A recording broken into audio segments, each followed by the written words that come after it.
야고보서 1장 22절입니다. 야고보서 1장 22절 말씀 보도록 하겠습니다.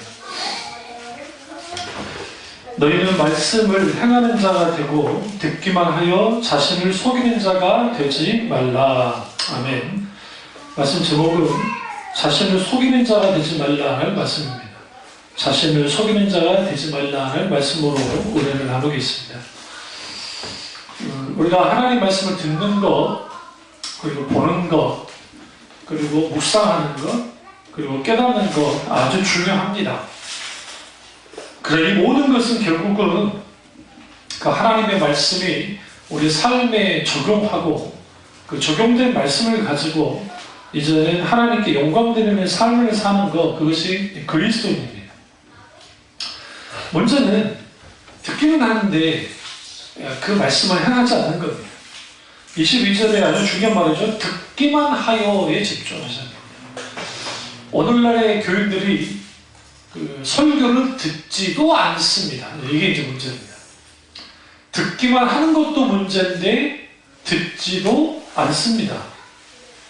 이거는 어떤 행위냐? 자신을 스스로 속이는 행위라고 성경 말합니다.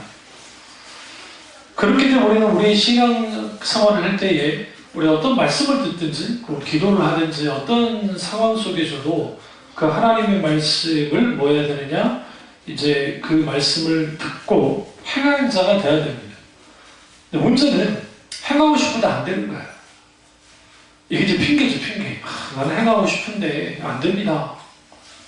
이게 문제인 거예요. 이랬을 때 우리는 분명하게 이제 뭘 알아야 되냐면 여기서 그 자신을 속이는 자가 되지 말라라고 하는 이 표현이 사실은 그 뭐와 관계 있냐면 어리석음과 관계가 있습니다. 왜 어리석냐? 누가복음 12장 20절에 하나님이 이르시되 어리석은 자여 오늘 밤에 내 영혼을 도로 찾으니 그러면 내 준비한 것이 누구의 것이 되겠느냐 하셨으니 이 어리석은 부자의 비유의 말씀이에요. 그 사람 부자니까 이제 나 땅덩거리면서 나 편안하게 살 거야 라고 이제 생각합니다. 그 마음에 주님이 그의 육신을 이제 생명을 거둬가니까 그 남은 것은 누구의 것이 되겠어요? 남아있는 아내의 것이 되든 아니면 자녀의 것들이 되겠죠. 이걸 통해서 뭘 알게 하냐면 원래 많은 사람들이 그 신앙생활하면서 어리석게 신앙생활하는 사람들이 많습니다. 말씀에 초집중해야 됩니다. 그리고 그 말씀을 듣기만 하면 안 됩니다. 그 말씀이 내 삶으로 이제 연결이 돼야 됩니다. 그러나 그것이 우리에게 실제로 가능하려면 행하려면 그냥 되지 않아요. 여기서 행하다는 우리가 이 헬라어로 포요에누라고 하는 헬라어 단어를 썼는데 말씀을 받아들여서 친구로 삼고 자신의 삶 속에 말씀의 능력을 나타내는 것, 그것이 행하는 거예요. 오늘 본문에서 행한다는 게. 그러니까 말씀이 하나님의 말씀을 친구 삼아야 돼요. 가까워야 돼요. 친해야 돼요. 그러니까 말씀과 친하지 않는 사람들은 사실 그 자신을 속이는 삶을 살 수밖에 없어요. 살아갈 수 있는 능력도 없고요. 이게 오늘날 가장 큰 문제입니다. 그래서 야고보 장로가 만약 말씀을 듣는 것으로 끝나면 그저 받아들이고 지식으로 쌓고 정보로서 아는 정도로 끝난다는 거예요. 당연히 이런 사람들이 말씀의 능력에 붙잡힌 적이 없어요. 말씀에 이끌려 본 적이 없으니까 그 말씀의 능력이 삶 속에 나타나지 않는 겁니다. 이걸 위해서 뭐라고 하느냐? 자신을 속이는 것이다 라고 이제 야고보 장로가 말하고 있습니다. 그러니까 우리가 신앙생활 하면서 나는 외형적으로 내가 성경을 잘 안 읽고 기도를 덜 하고 그 다음에 뭐 말씀 듣는데도 뭐 그렇게 잘 듣지 못하고 그것만에 내 영적인 문제가 있는 게 아니라 사실 내가 하나님의 말씀에 이끌려가느냐, 그 하나님의 말씀이 내게 얼마만큼 영향을 끼치느냐. 어리면 어릴수록 자녀들은 부모의 영향을 절대적으로 받습니다. 그러다가 사춘기가 되면 친구의 영향을 강력하게 받습니다. 엄마가 좋냐 아빠가 좋냐 둘 다 싫어. 누가 좋아? 친구가 좋아. 친구가 밥 먹여주는 것도 아닌데 친구가 좋아. 그래서 이제 부모를 개똥으로 알면서 뭐 하느냐? 이제 쳐다봐 주지도 않습니다. 그러다가 이제 어느 시점에 사춘기가 딱 벗어나면 이제 그게 아니구나를 이제 알게 됩니다. 전 세계의 중삐리들이 우리 K-팝에 열광을 합니다. 우리는 외국 중삐리들을 보고 오해하고 있는 게 얘들이 다 성인처럼 보이잖아요. 그러면 바르게 좋아하고 그러는 거예요.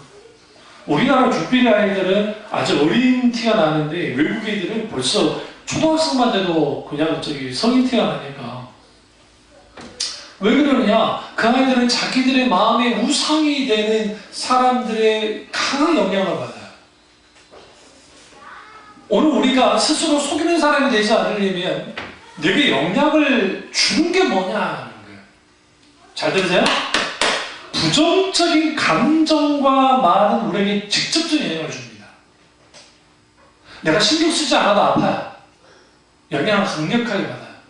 그런데 하나님의 말씀은 우리가 부단히 들으려고 했어야 돼요. 귀 있는 자는 성령이 하시는 말씀을 들을지어다 라는 말씀을 했기 때문에 하나님 내게 들을 길을 열어주시고 그 말씀으로 내가 온전히 제가 이제 셈을 얻고 살아가기 원하오니 내가 말씀을 주목하여 보면서 들으려 해야 돼요. 그래야 뭐 할 수 있느냐? 말씀을 들을 수 있습니다. 그런 의미에서 오늘날 시대는 영적으로 무너진 시대이기 때문에 그 시대마다 특징이 뭐냐면 하나님의 말씀의 영향을 받기보다는 세상 문화와 세상적인 가치에 소위 그리스도인이라고 하는 사람들이 영향을 받는 거예요. 여러분 신앙은 왜 단순하냐면 예수님을 만나면 정말 주님을 인격적으로 만나면 첫 번째 가치관이 변화되고 인생관이 변화되고 내 삶의 라이프 스타일이 바뀌어져요. 이게 진짜 예수를 만난 사람들이에요. 근데 그게 바뀌어지지 않는 이유는 뭐냐면 또 바뀌어진 듯 하다가 다시 돌아가는 이유는 뭐냐면 지속적으로 하나님의 말씀에 사로잡히고 그 영향을 받아야 돼요. 그래서 신구약을 막론하고 우리가 시편에서 보시면 한번 쭉 가볼까요? 시편 1편을 가겠습니다. 시편 1편을 보시면 2절 오직 여호와의 율법을 즐거워하여 그의 율법을 어떻게 주야로 묵상한도다. 어떤 사람이? 복이 있는 사람이. 그럼 여기서 이 아슈레라고 하는 히브리어 단어가 복이 있다라는 거예요. 아슈레. 근데 우리 이 말씀을 어떻게 이해하냐면 복 있는 사람은 악인의 길을 따르지 않고 죄인의 길을 서지 않고 오만한 자리에 앉지 않아. 그러니까 그 사람 이제 그런 사람이 복 받은 사람이야라고 말합니다. 그러나 이것은 좀 잘못 읽고 있는 거예요. 그러니까 우리 한글 성경으로만 읽어버리면 복 있는 사람은 악인의 길을 따르지 않고 죄인의 길에 서지 않고 오만한 자리에 앉지 않는 게 복 있는 사람인가 라고 하는데 히브리어의 아슈레는 그 의미가 아니라 이거는 이미 복 있는 사람은 할 때 복 받은 자요 라는 뜻이에요. 이미 복을 받은 사람아, 너는 이미 복을 받았기 때문에 악인의 길을 따르지 않고 죄인의 길을 서지 않고 오만한 자리에 앉지 않아 라는 의미예요. 다시 말하면 내가 복 있는 사람이 되기 위해서 악인의 길을 따르지 않고 죄인의 길에 서지 않고 오만한 자리에 앉지 않는 게 아니라 그것은 우리 한국식 해석이고 실제로 히브리 원전에서는 복 있는 사람아 너는 복 받은 자요, 너는 복 받았어, 너는 복을 받았기 때문에 악인의 길을 따르지 않고 죄인의 길을 서지 않고 오만한 자리에 앉지 않아. 그 선언이에요. 이게 뭐가 다르냐고요? 완전히 달라요. 많은 목사님들을 설교하실 때 자칫하면 그 히브리어적인 어떤 그 해석을 가면 이걸 하지 않으면 어떤 식으로 해버리냐면, 우리 복 있는 사람이 되기 위해서는 첫째 악인의 길을 따르지 않아야 되고, 두 번째 죄인의 길을 서지 않아야 되고, 세 번째 오만한 자리에 앉지 않아야 됩니다. 그리고 오직 여호와의 율법의 말씀을 주야로 묵상하는 자가 되야 우리는 복 있는 사람이 됩니다. 그렇게 찬양하는 거예요. 이미 성경은 너는 복받은 사람이야 라고 이미 선언해 주고 가요. 우리가 정말 복받은 사람이면 악인의 길을 따르지 않고 죄인의 길을 서지 않고 오만한 자리에 앉지 않고 오직 여호와의 율법을 즐거워하고 주야로 그 말씀을 묵상합니다.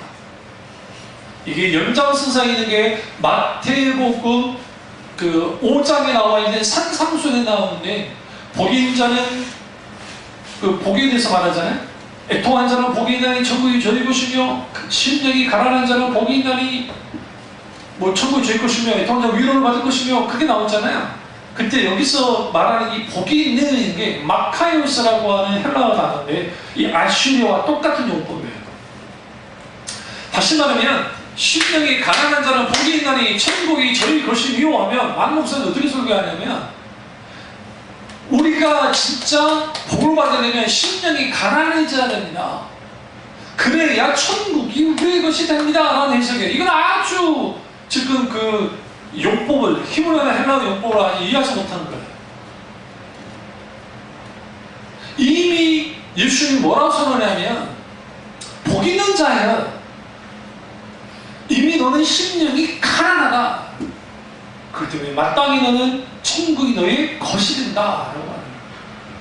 오늘 우리가 진짜가 복받은 자가 되려면, 하나님 앞에 진짜가 복받은 자로서의 삶을 살려면 우리는 반드시 뭐 해야 되느냐? 하나님 그분이 말씀이 내게 실질적으로 강한 영향력을 끼치는 것이 됩니다. 그래야 우리는 진짜가 복받은 자가 돼요. 시편 1편 3절에서 쭉 보시면, 그는 시냇가에 심은 나무가 철을 따라 열매를 맺으며 그 잎사귀가 마르지 아니함 같으니 그가 하는 모든 일이 다 형통하리로다. 여기서 시냇가에 심은 나무가 뭐냐면, 우리나라는 삼천리 반도 금수강산 해가지고 우리는 나무가 흔해요. 동남아 가봤지만 동남아 나무 어떻게 생겼을까? 우리처럼 이렇게 둥그렇게 생겼을까? 잘 생각해보세요. 크고 뻗죠? 뻗어 올라가요. 나무, 그러니까 그런 거는 이제 생각 안 하고 그런 건데, 뻗어 올라가요. 왜 그러냐면, 아니, 이번에 어서와 한국이, 거기서 태국이들이 왔는데, 그러니까 그 친구들 말에 뻥 터졌는데, 우리 태국도, 3개의 계절이 있다는 거예요. 그게 무슨 말인가 했더니, 여름이 있고, 좀 더운 여름이 있고, 진짜 더 더운 여름이 있더라고요. 그래서 그 말 듣고 뻥 터져버렸어요. 그러니까 한국에 와 있는 친구가, 야, 지금 한국 만만치 않다. 그러니까 되게 따뜻하게 입고 왔는데 말을 안 들어. 왜? 경험한 적이 없으니까. 대충 준비하고 왔다가 얼어 죽는 줄 아는 거야. 그래서 홍콩에 무슨 유학 갔다 오니까 뭔가 그 애는 홍콩에서 영도를 한번 경험한 적이 있대.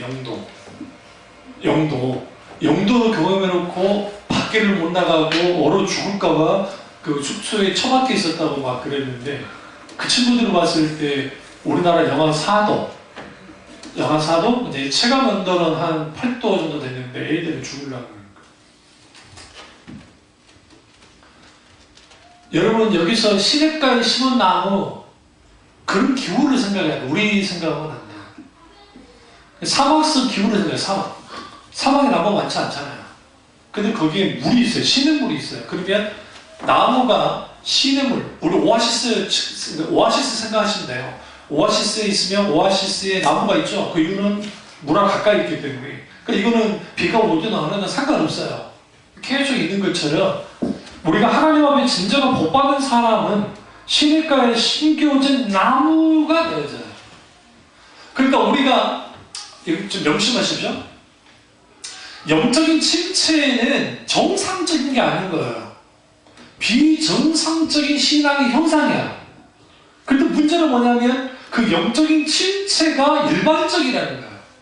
오늘날의 세대의 사람들 속에. 그래서 그 무엇을 의미하냐면 기본적인 신앙이 무너졌다는 걸 뜻해.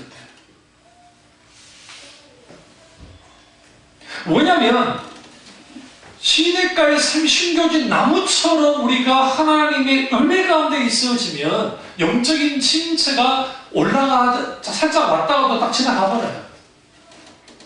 이사야를 통해서 주님이 물된 동산, 너는 물된 동산 같겠고 마르지 않는 샘 같으니, 우리 이걸 너무 쉽게 하는데요. 여기서 물든 동산이라는 표현이 이게 이스라엘에서는 엄청난 표현이에요. 왜 우리에게는 별거 아닌 표현이냐면 우리나라는 물이 너무 세고 셌어. 진짜로. 우리나라 강 5개만 먹어요. 한강. 한강밖에 모르는 거. 금강, 영산강, 낙동강, 임진강, 섬진강. 우리가 대충 아는 강만 해도 6, 7개예요. 그럼 여러분 낙동강이 작습니까? 커요. 커. 한강이 제일 크지만, 그럼 또 북한강, 좀 위쪽 북쪽에 임진강. 여러분, 그러면 우리나라는 물이 풍부한 나라예요. 물이 풍부한 나라이기 때문에 우리는 여기서 말하는 그 시냇가 하면 이게 별로 크게 생각지 않아요. 그런데 여기서 시냇가는 어떤 시냇가냐면 자연적으로 만들어진 시냇가가 아니니까 이게 하나님이 만들어 놓은 거예요. 하나님이 내 인생에, 나는 사막 같은 광야 가운데 있는 인생인데 하나님 내 인생의 중심에 뭘 만들어 놓으면 시냇가를 만들어 놓는 거예요. 인공수로. 이 히브리어 단어가 인공수로라고. 곧 하나님이 의도적으로 나를 위해 인공수로를 만들어 놓는 거야. 그러면 거기에 물된 동산이라는 표현은 하나님께서 실질적으로 물을 대겠다는 거야. 누구에게? 하나님의 백성들에게. 그 물된 동산 같은 이런 영적인 풍요로움을 누리려면 하나님의 말씀을 듣고 끝나는 것이 아니라 그 말씀이 내 삶과 내 인생과 내 가치관과 내 행동과 내 모든 것을 좌우해야 돼. 우리가 잘 아는 그 에덴 동산의 가장 큰 특징이 뭐냐면, 에덴 동산의 특징은 중앙에 우리가 잘 아는 선악과와 영생의 나무가 같이 있었습니다. 같이 있었다는 것은 바로 옆에 있었다는 거죠. 왜요? 상식적으로 생각해 보세요. 주님이 중앙에, 동산 중앙에 영생하는 나무와 선악과를 두셨다 했어요. 그러면 주님이 따라뒀겠어요? 당연히 중앙에 같이 둔 거예요. 그런데 사람의 관심은 어디를 향했어요? 선악과. 왜? 영생과는 따먹어도 상관없었거든요. 성경에 영생하는 나무를 과일을 따먹었다는 기록은 없어요. 그들이. 그러니까 아담과 하와가 따먹었던 건지 몰라요. 그럼 후에 그들이 죄를 짓고 난 다음에 영생하는 나무의 과실을 따먹지 못하게 막잖아요. 구름 천사를 보내서 두루도는 화염검으로 막아버린단 말이에요. 그럼 이 영생하는 나무가 어디서 등장해요? 갑자기 계시록에서 등장해요. 계시록에 영생하는 나무가 등장하면서 그것을 이 어린 양의 피로 구원을 받은 모든 하나님의 백성이 영생하는 나무의 과실을 따먹는 거예요. 사실 우리는요, 우리에게 가장 좋은 거, 진짜 가치 있는 것에 대해서는 우리는 그것을 별로 크게 생각지 않아요. 세탁기 있는 걸로 감사했어요? 하나님 감사해요? 아프리카 가봐요. 아프리카 가보세요. 거기는요, 세탁기가 있어도 못 돌려. 왜? 네. 기관시설이 잘 안 된 곳에는 이게 어떻게 돌리겠어요? 수도가 있어야 되는 건데. 그러니까 우리는 어떤 착각들을 하면서 하냐면, 내게 지금 가치 있는 것들이 많아요. 근데 우리 잊고 살아버려요. 에덴 동산에 선악을 알게 하는 그 wisdom tree, 그 지혜의 나무와 영생하는 나무가 함께 있었고, 그 다음에 또 하나의 특징이 뭐냐면 4개의 강이에요. 너희에게 강이 동서남북으로 흘렀다고요. 여러분 이게 어떤 의미를 갖냐면 동서남북이라는 게 뭐냐면 사방으로 물이 흐른다면서 물이 넘치는 거예요. 에덴 동산의 특징이 물이 넘치는 곳이에요. 그래서 물된 동산은 뭘 의미하냐면 에덴 동산과 같은 뭐와 관계 있어요? 그 낙원과 관계 있는 거예요. 근데 그 물된 동산에 우리를 물된 동산 같게 해주는 여기 있다. 그럼 이런 하나님의 놀라운 은혜가 있으려면 우리는 스스로 자신을 속이는 자가 되면 안 됩니다. 시편 1편 6절을 보시면 무릇 의인들의 길은 여호와께서 인정하시나 악인들의 길은 뭐하리로다? 망하리로다 라고 하고 있습니다. 망한다. 그러니까 우리가 이 시편에 있는 이 시편 1편을 잘못 읽어버리면 복 있는 사람은 악인의 길을 따르지 않고 죄인의 길을 서지 않고 오만한 자리에 앉지 않고 여호와의 법을 주여라 묵상하고 하는 사람이다 라는 식으로 가지 않아요. 왜? 이미 복받은 자는 악인의 길에 따르지 않아요. 하나님 말씀을 주여라 묵상해요. 그 사람이 복받은 사람이에요.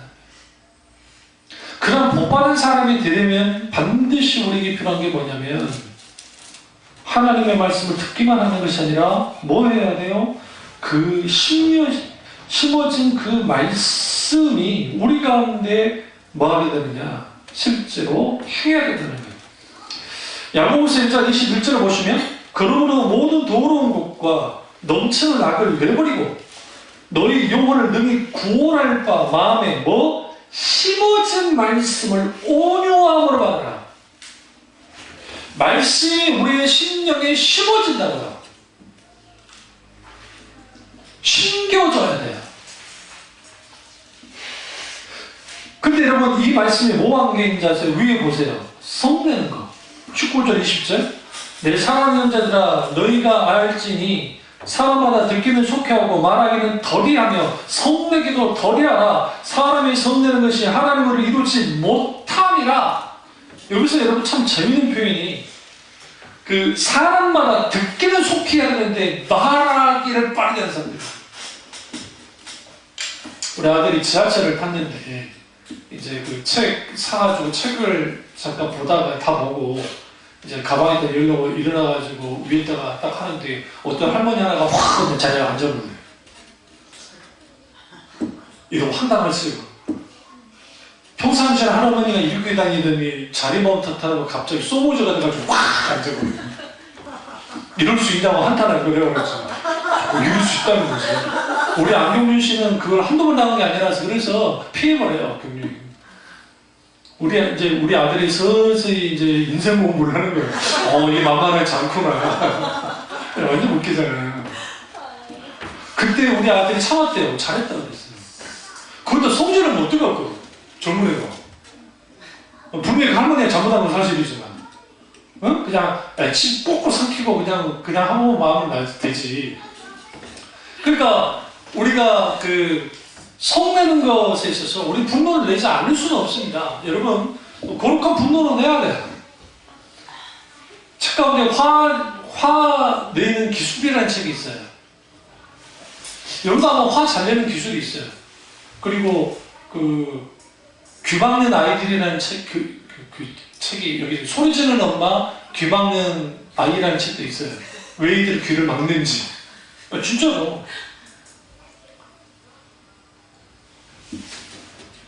분노를 하죠. 성을 낸단 말이에요. 성질을 낸단 말이에요. 그런데 여기서 재미있는 표현을 쓰잖아요. 듣기는 속히 하고 말하기는 더디 하라는 거예요. 듣는 것을 빨리 들으라는 거예요. 우리 헌이가 성격이 굉장히 급한 것 같아도 저희가 급한 게 아니고요. 뭐 급한 건 좀 그것도 있지만 기술상 그거보다는 빨리빨리 알아두고 빨리 반응해 줘야 돼요. 그 저랑 있을 때는 얘가 막 안 그러잖아요. 왜 그러냐면 금방 한번 반응해 주니까. 우리 아들 아주 성격이 급했어요. 그러니까 그 뭐 하다 보면 막 해요. 금방 자기도 막 그러고 그때 반응해 줘야 돼요. 해주면 우리 아들 누가 성격 급하다고 해야지 그럼 좀 보세요. 여기서 말 한마디도 안 하시는데 말 잘하는 애인데 제 엄마랑도 말을 한 것 같더라고. 이번에 비 맞고 들어왔거든요. 학교 갔다가 비 맞고 왔길래 나는 모르고 있었어요. 막 글 쓰고 있다가 깜깜해지길래 이거 뭐 비가 맞나? 그때 아들 비 맞았냐? 비 맞았어요. 추워요. 그러더라고요. 그 한마디 더 해주는구나. 비 맞았어요. 오늘 끝날 줄 알았더니 추워요. 그러더라고요. 감격이 있다. 참. 그 말만 하던 아들이 그러더라고요. 그러니까 제가 무슨 말씀 드리려고 하냐면 듣는 걸 속해하라는 것은 말꼬리 잡으려고 속해라 말이 아니에요. 어떤 말을 할 때 그 말을 딱 듣고 내가 먼저 생각하는 거야. 생각하고 난 다음에 말하는 것은 좀 늦게 해라는 거예요. 더디. 근데 우리는 얼마나 대단한지 여기 오기도 전에 여기부터 나와. 대박 안 그래? 애들 때려잡을 때 에? 이미 여기서부터 나와. 여기 들어오기 전에. 그리고 내가 왜 그랬을까? 미안하니까 이제 맛있는 거 해주고. 예전에 우리 어머니가 그랬거든. 저기 막 뚜루 패놓고 이제 그러잖아요. 미안하면 꼭 뭘 만들어놔. 맛있는 거. 안 먹으면 또 맞아. 그러니까 많이 먹어야 돼. 광주에도 아마 우리 집에 있던가 광주 어머니 집에 저기 사진이 있던가 우리 안성주한테 저기 그 뽀빠이 빼앗겨서 운 사진이 적혀 있어요. 뽀빠이 흑백 사진으로. 우리 집 새들은 살던 그 아줌마가 신혼부부였는데 이제 우리 귀엽다고 사진 찍고 있는데 그게 아직도 있어요. 나는 생생해요. 내 뽀빠를 놀았던 안성주를 입에 내 뽀빠를 물고 있었거든요. 지금 다 먹어놓고. 근데 기억이 달라요. 자기는 줄라 그랬대. 나한테. 근데 나는 분명히 뺏겼어. 왜? 줄 인간이 아니요. 분명히 따가지고 지 먹을 만큼 먹고 내 걸 줄 거라고. 그건 난 분명히 왜 한두 번 나온 게 아니니까. 그러니까 여러분 같은 기억도 같은 사건도 달라. 기억이. 마찬가지 그렇기 때문에 우리가 어떤 말에 대한 충돌을 막으려면 듣는데 할애를 해야 돼.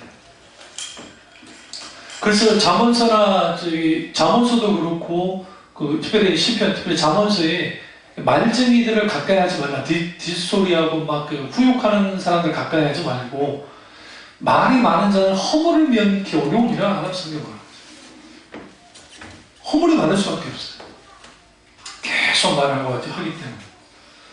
근데 이제 여기서 재밌는 게 성을 내는 것도 더디해라는 거예요. 그러니까 성질을 내는 것도 좀 더디해라는 거예요.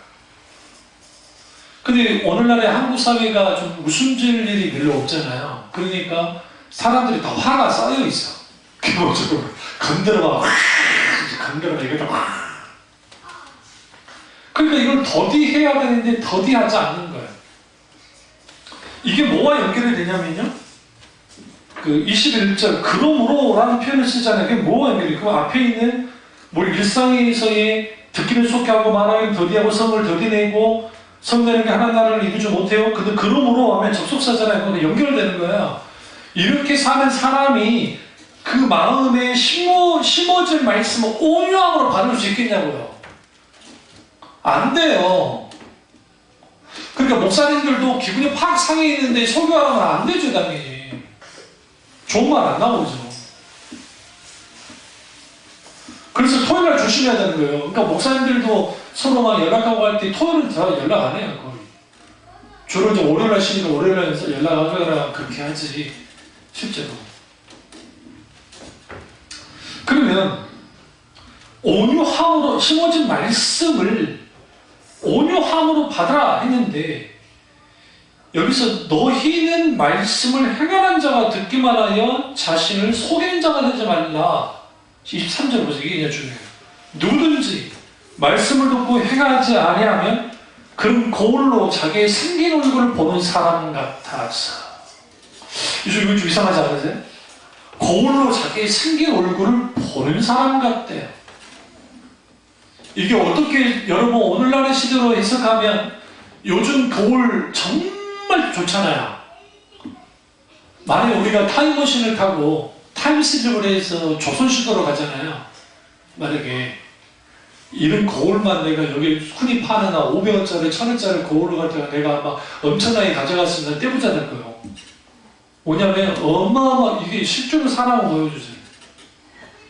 그래 여기서 말하는 거울은 그 거울이 아니에요. 청동거울이에요. 청동거울. 여러분 청동 거울로 얼굴을 보면 잘 보여요? 안 보여요. 이게 실제로 우리가 티 안에 있는 거 다 보이지 않아요. 그냥 어른하는 거를 보이지. 살짝 흰차만 보이는 거지. 그러니까 하나님의 말씀 듣고 행하지 않으면 보지 못해요. 자신을 정확하게 보지 못하니까 어떻게 돼요? 보세요. 24절. 제 자신을 보고 갔어. 그 모습이 어떠했는지 곧 뭐하거니와? 잊어버리거니와. 잊어버리는 거예요. 실제로는 그 맑은 냇가에 별로 막 저기 물 출렁거리지 않는 곳은 자기 얼굴을 봤겠죠. 우리나라 사람들도. 그림 입고 하는 데서. 그렇지 않았을까요? 실제로 자기 얼굴을 보는 데는 한계가 있어요. 아무리 뭐 청동 거울이 있고 해도 이건 오늘날의 거울과 완전히 다르기 때문에. 그래서 이런 사람의 특징이 뭐냐? 25절 보시면 자유롭게 하는 온전한 율법을 들여다보고자 믿는 자는 듣고 잊어버리는 자가 아니요 실천하는 자니 이 사람은 그 행하는 일에 뭘 받으리라? 복을 받으리라. 라고. 우리는 설교를 듣고 난 다음에 우리는 금방 잊어버립니다. 아주 대단하게. 이런 사람들의 특징들이 학교 다닐 때도 주로 그랬었거든요. 학교 다녔을 때. 제가 공부를 참 못했는데요, 초등학교 때. 근데 이제 하루는 5학년 때 선생님이 날 불러다 놓고, 너는 공부할 때 떠들지도 않고, 딴짓 하지도 않고, 그리고 필기도 잘하고, 그것도 간간히 내가 설명하면 고개도 이렇게 흔들고 하는데, 너는 왜 공부를 못했냐고. 그래서 머리를 극적극적 보면서, 너 못해요. 그래놓고 이제 이틀인가 지나서 이제 그 우리 친구들이랑 신나게 그 세발 자전거를 한 4개를 묶어가지고 이 경산이 있는데 우리 뒷동, 그러니까 우리 집 뒤에 있는 이제 그 도로가 있습니다. 도로는 아니고 일반 그 길이 있는데 타고 날아가 선생님한테 걸렸네. 선생님이 딱 봤어, 나를. 일어나고 이제 인사를 했는데 이게 가수님이 붙어갖고 인사를 못했어요. 그래서 이제 선생님이 갔는데 선생님이 갑자기 나를 보더니 나를 지금 입지도 않아. 이유를 알았다는 거야. 저거 공부 못한 이유를 알았어. 근데 놀아! 미치게 놀아! 우리 미치게 놀았거든, 애들이가. 저희들은 될 것도 아니야. 내가 진짜 난 미치게 놀았으니까. 밤이 3도 안 들어갔어요. 밤이 막 되도록이 잘 안 들어갔어. 나쁜 짓 하는 게 아니라 노는 게 재미있어가지고 나쁜 짓은 작별 안 했지만 그러니까 여러분 우리가 그럴 수 있어요.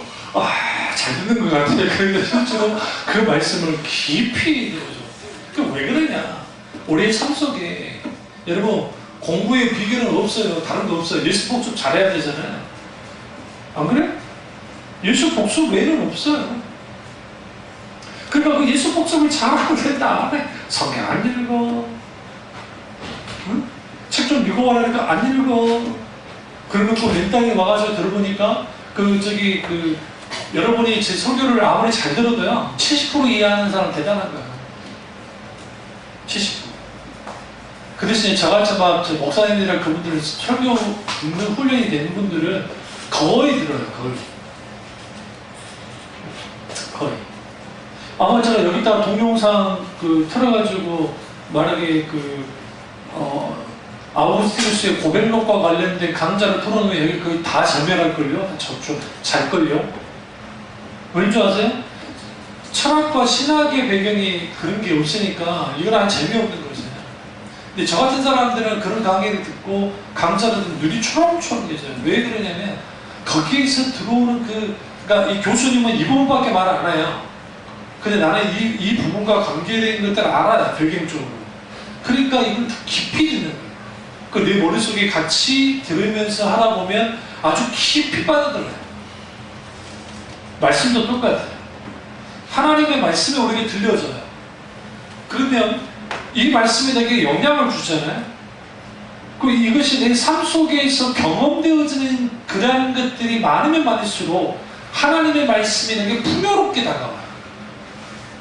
그래서 예수님 당시 바리새인들이 했던 그 행동 자체는 잘못된 게 아니에요. 왜냐하면 매일매일 말씀을 읽으려 했고 외우려 했고 했던 것이 틀리지 않는데 그것이 자기들의 종교적 의와 형식과 그 다음에 의식으로만 가서 그렇지 거기서 인격적인 하나님을 만나는 일들이 벌어졌으면 그들은 완전히 달라졌어요.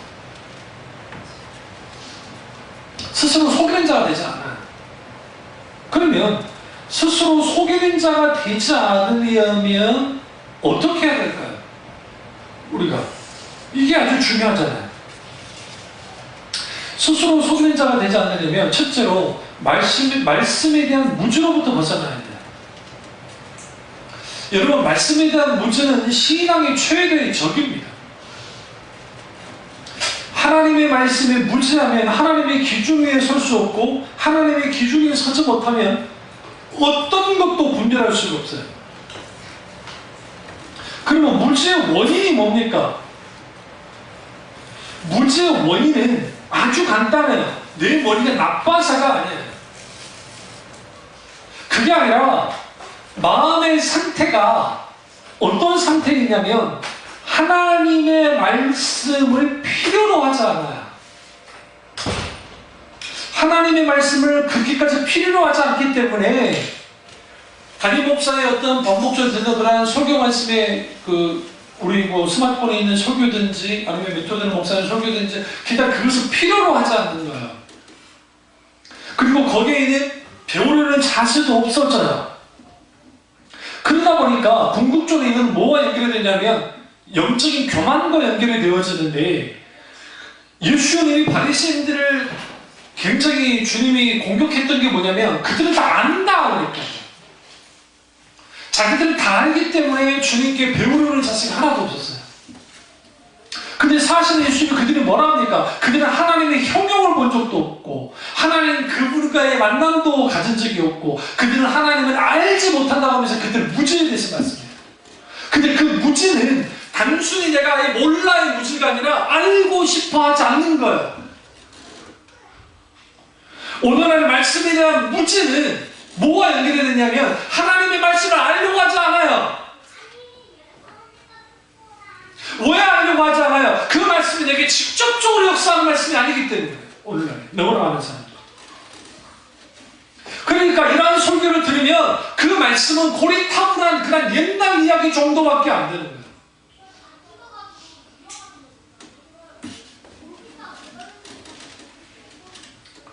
유대인들이 하나님의 아들이신 예수 그리스도를 거부했습니다. 그러면 그들이 뭐라고 했습니까? 성경 보시면 없이 하소서 저를 십자가에 못 박으소서라고 했죠. 그러니까 예수님 뭐라고 했어요? 아버지 저들이 알지 못하나이다. 저들이 한 짓을 알지 못한다. 그 알지 못하면 그 모든 것을 용서받습니까? 그렇지 않아요. 왜냐면 모르는 게 그 무지함이 그러니까 이런 거 있잖아요. 내가 모르고 했어요. 어떤 보니까 아까 오전에도 제가 말씀드렸지만 고액 알바 그게 나쁜 일인지 모르고 있어요. 그러면 법에서 그러면 이거 모르고 하셨습니까? 이거 알았습니다. 그러면 용서해 줄게 그러나요? 절대로 그런 거 없어요. 그 부분에 대해서 뭐예요? 실형은 살지 않을지 모르지만 벌금이라도 때려요. 소극적으로 했었습니다. 그래서 우리가 아셔야 되는 게 영적인 무지는 하나님을 향한 신성 모독, 하나님을 향한 대적이에요. 사람들이 착각하는 거예요. 그리고 내가 모르면 여기서 덜 받겠지 그거 없어요. 그 모름 자체가 그러니까 이 무지함이 있잖아요. 이 무지함이 뭐가 된다고요? 영적인 교만과 연결이 돼요. 그러면 이 말씀에 대한 무지한 것은 교만일 뿐만 아니라 그 이면에는 그러면 무지하게 되느냐? 죄 때문에. 죄는 하나님께서 뜻하는 대로 살기를 의도적으로 거부하게 만듭니다. 당연히 하나님 말씀이 싫어지는 거예요.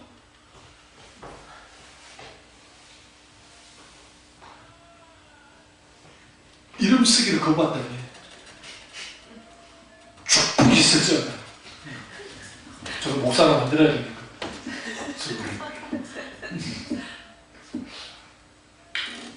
늦지 않았어.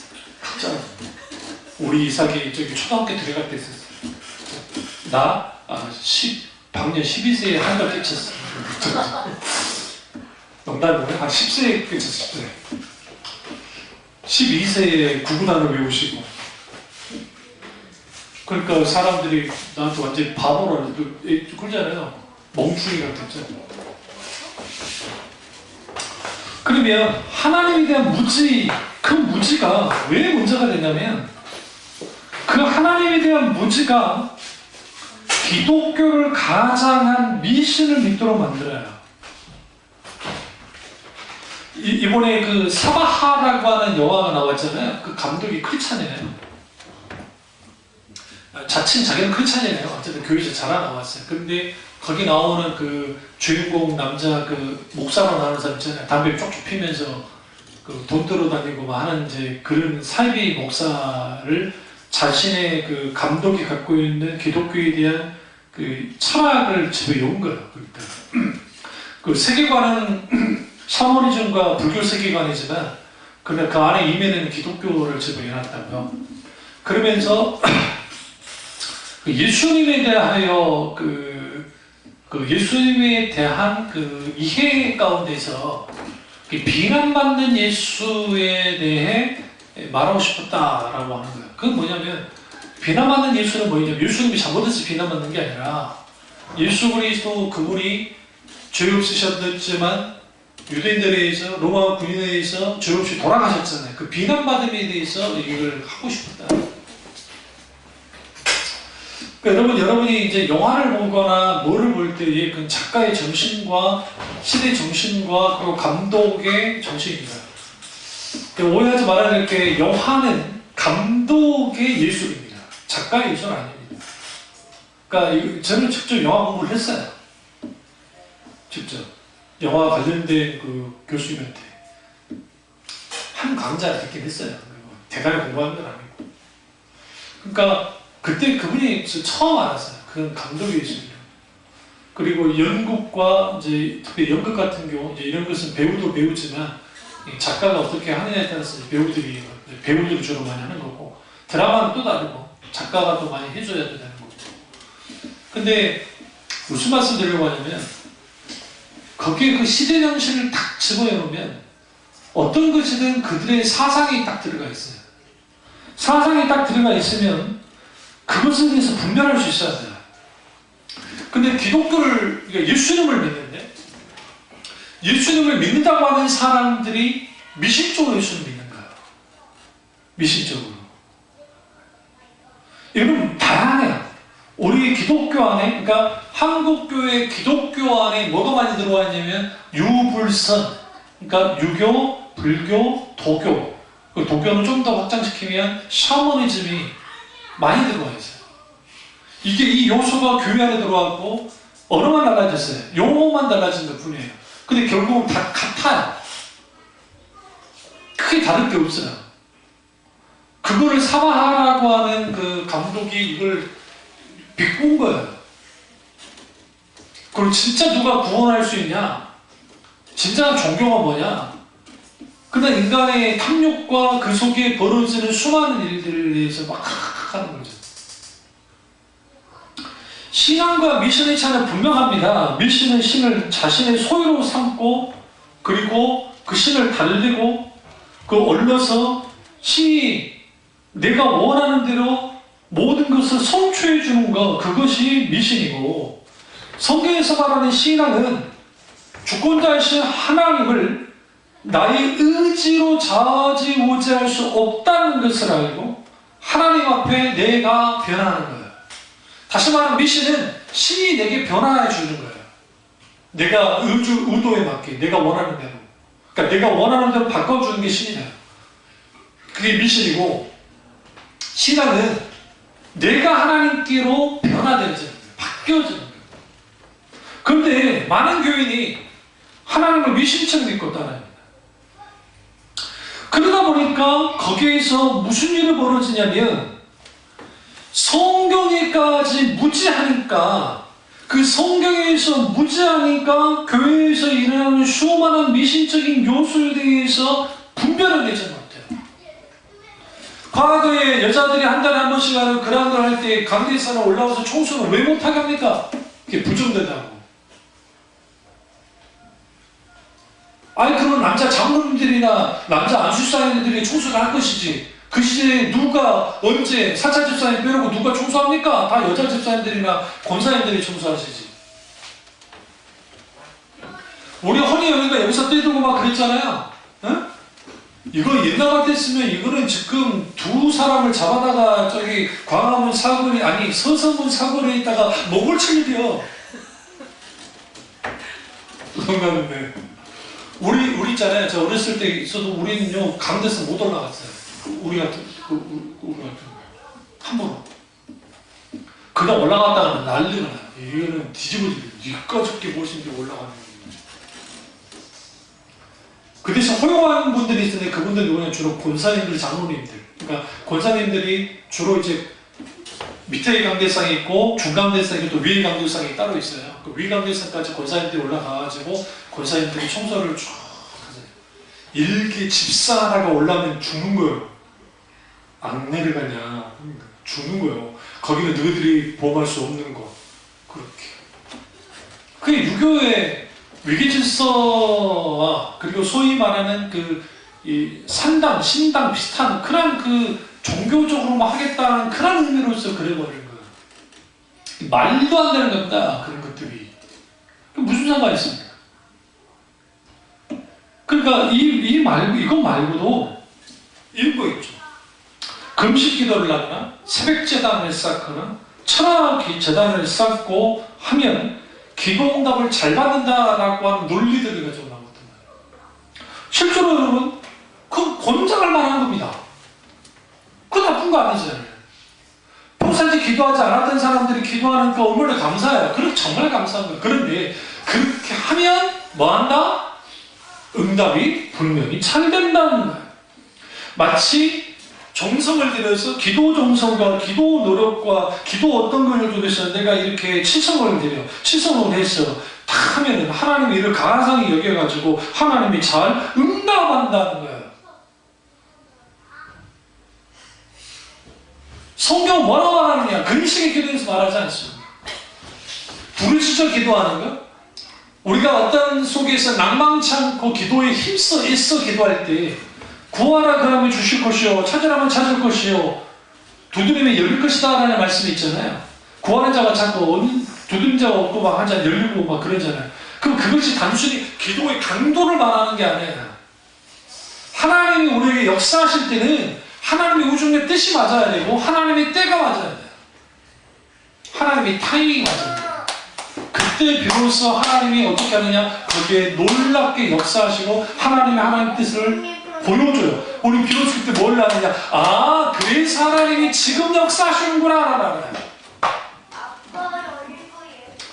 그래서 여러분 우리가 자기 의를 바탕으로 하는 기도 하나님의 얼굴이 아니라 하나님의 손만을 구하는 기도 그런 기도를 하다가 설사 응답을 받았다 합시다. 왜? 광야 이스라엘 백성들이 그렇게 믿음 없이 자기 손만을 구하고 하나님 얼굴이 아니라 자기 주체인 삶을 살았음에도 불구하고 하나님이 응답하셨다고요. 왜? 그렇게라도 응답하지 않으면 그들이 아예 넘어지고 사라질까봐 주님이 부모의 심정으로 아버지의 심정으로 그 응답을 해주셨지만 그 기도 응답이 그들을 바꿔주지 않았어요. 우리가 기도하고 난 다음에 기도 응답을 받았어요. 그 자체로 감사하고 하나님께 영광을 드려야 돼. 그러나 그 이후에 그 기도 응답 가운데 있게 되어지는 나의 또 다른 열매가 뭐냐면 내가 그것을 통해서 하나님의 살아계심을 경험하고 하나님이라는 어떻게 깊이 나를 보고 계시는지를 알게 되어지면 하나님과의 친밀한 교제는 더 깊어집니다. 그 스님들이나 불자들이 그 화엄경이라든지 막 그런 것들을 외워요. 근데 이제 다 외울 수 없으니까 참 이상하게 나는 내 앞에 앉은 분들 중에 그런 분들이 많아. 내가 또 앉은 키가 190이 넘어요. 내 키는 170인데 앉은 키가 유난히 커요. 누구보다도. 근데 딱 보면은 어떤 분이 그 불교 신자분이 여기 그 소원 성취 기도도량 해가지고 거기에 뭐 사후에 관련된 거, 뭐 진학에 관련된 거 그런 기도문이 따로 있어요. 그럼 이제 그걸 딱 펴져요. 그럼 이제 이렇게 옛날에 우리 옛날에 한자 하듯이 이렇게 이런 식으로 돼 있어요. 그러니까 이렇게 글씨가 되는 게 아니라 이렇게 세로 오른쪽에서 옆으로 가도록. 그럼 거기 이제 그걸 혼자서 하고 이것도 돌려요. 염주 살짝 돌리고. 근데 또 어떤 분이 이제 아마 아는데 염주를 건드리고 염주가 좀 다르게 생겼어요. 딱 보니까 가톨릭 신자예요. 가톨릭 신자. 근데 이제 거기는 이제 이렇게 또 돼 있진 않고 이제 기도문이 또 이렇게 돼 있어요. 근데 그래도 똑같이 계속 하는 거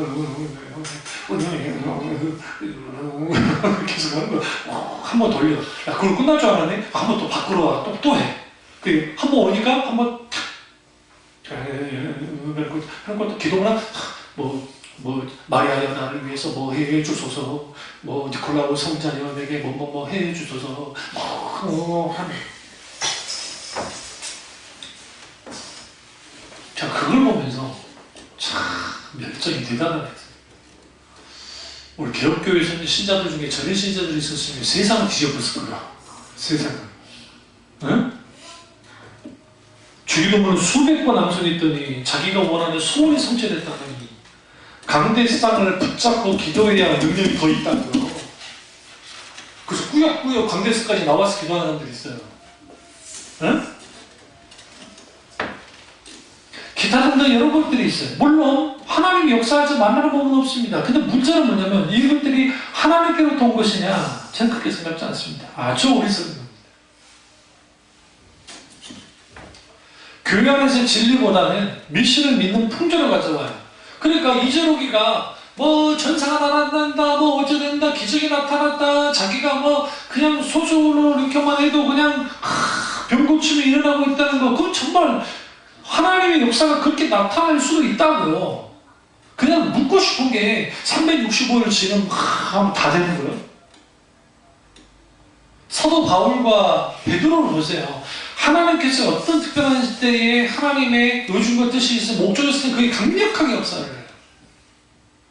그런데 우리가 너무나 잘 알듯이 이 바울과 실라가 빌립보 지역에 전도 갔다가 귀신 들린 소녀를 쫓아내려 하지 않았다니까요, 귀신을. 그러니까 우리가 영적 전쟁이라는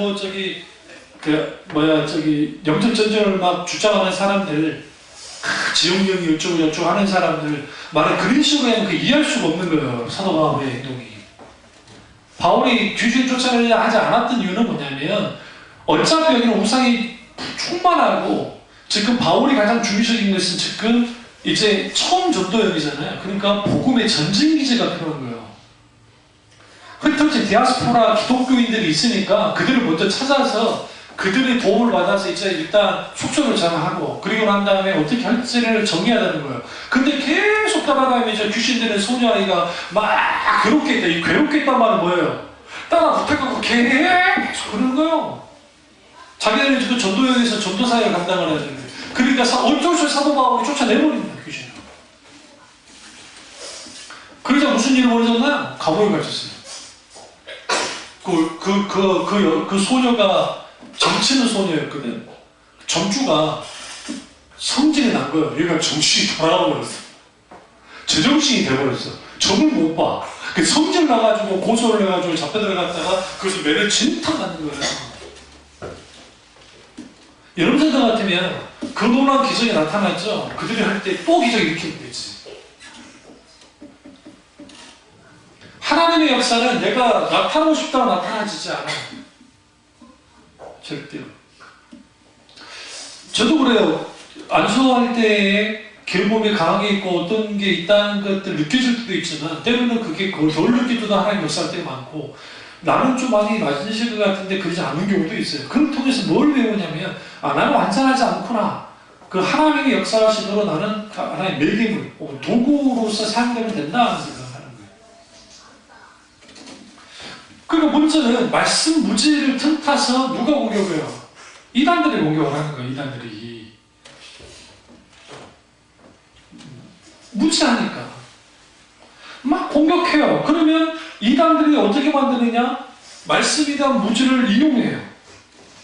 그리고 그들만이 갖고 있는 소위 말하는 여러 가지 정교한 교리를 가지고 접근해 들어오고 그를 통해서 뭐하느냐? 영혼을 갉아먹는 거죠. 그것을 우리가 말씀 듣기만 하지 말고 행하는 자가 따라 할 때 스스로 속이는 자가 되지 않으려면 첫 번째 뭐라 했죠? 말씀을 무지로부터 반드시 벗어내고, 두 번째는 어리석은 자가 되지 말아야 돼요. 누가 어리석은 자입니까? 이 호세아 9장 7절을 보면 형벌의 날이 이르렀고 보응의 날이 온 것을 이스라엘 알지라. 선지자가 어리석었고 신을 감동하는 자가 미쳤나니 이는 내 죄악이 많고 내 원한이 크리니라. 여기서 어리석은 자. 근데 누가 어리석다는 거죠? 그죠? 선지자가 어리석다는 거예요. 이게 여러분, 이게 아주 무서운 말이잖아요. 그러나 실상은 이거예요. 하나님의 종들을 호세아 시대에 사람들이 미친 사람 취급했어요. 역설적으로 누가 어리석은 자인가 할 때 호세아 9장을 보시면 선지자가 어리석은 것이 아니라 이스라엘 백성이 어리석다라고 그가 강력하게 강변합니다. 성경을 보면 어느 시대에나 하나님의 사람들은 종종 어리석은 사람, 미친 사람 취급을 받을 때가 많았습니다. 이사야 28장 7절에도 유다 백성이 포도주와 독주에 취해서 이런 말을 하고 있어요. 어떤 말을 해요? 이사야 28장 9절을 보면 그들이 이르기를 그가 누구에게 지식을 가르치며 누구에게 돈을 전하며 깨닫게 하려는가, 젖떨어져 품을 떠난 자들에게 하려는가. 이게 뭐예요? 이사야 선지자를 조롱하고 없이되겠다는 거예요. 그럼 왜 그러느냐? 오늘날에 하나님의 말씀대로 살아가는 사람들은 어리석은 사람이라고 합니다. 왜 그러냐면 이 시대가 주장하는 탐심과 그 시대가 시대 정신과 동떨어져 가기 때문에. 그리고 예수님 때문에 많은 소리를 입어야 돼요. 이게 힘든 거예요. 그리고 이 조롱을 이사야가 받았는가 호세아만 받았는가? 그렇지 않습니다. 예수님도 똑같이 받았습니다. 그래서 여러분, 우리는 어리석은 자는 어떤 사람들이 어리석은 자들이었냐면 하나님의 말씀에 귀를 닫고 그리고 세상 것을 탐심에 이끌려서 하나님을 믿는 모든 사람들이 어리석은 자가 되어버렸어요. 그래서 세 번째 우리에게 필요한 게 뭐냐면 어리석은 자로부터의 교훈을 얻어야 돼요. 그 교훈은 뭐냐면 결국은 부패한 시대에 살면서 우리는 어리석은 자가 되지 않아야 돼요. 어리석은 자가 되지 않으면 우리는 반드시 근신하여 깨어 기도하면서 뭐 해야 돼요? 깨어 있어야 돼요. 가장 깨어있는데 가장 중요한 게 뭐냐면 우리 가운데 뭐로? 하나님의 말씀으로 깨어 있어야 되고 그 말씀이 깨어 있게 될 때에 우리는 반드시 우리의 기도가 다시 살아나기 시작해요. 그 기도가 살아나기 시작할 때 우리의 안목이 바뀌어지는 거예요. 달라지는 거예요. 그리고 우리의 무지가 이제 이게 깨지고 사라지기 시작할 때에 우리가 시대를 보는 눈이 달라져요. 상황을 보는 눈이 달라지고 내 환경, 내 자신을 보는 것도 달라지기 시작하고 거기로부터 우리는 뭐 하느냐? 스스로 속이는 자가 아니라 자기 자신 아는 자가 되는데 그때 어떻게 가능하느냐? 하나님을 알게 될 때에 나 자신을 깊이 깨달아 알게 돼요. 그러면 비로소 세상이 말하는 주체적인 인간이 아니라 그리스도 안에서 주체적인 인간으로 내가 살아요. 내가 주체적인 인간으로 나 자신을 아는 인간으로서 살아가겠습니다.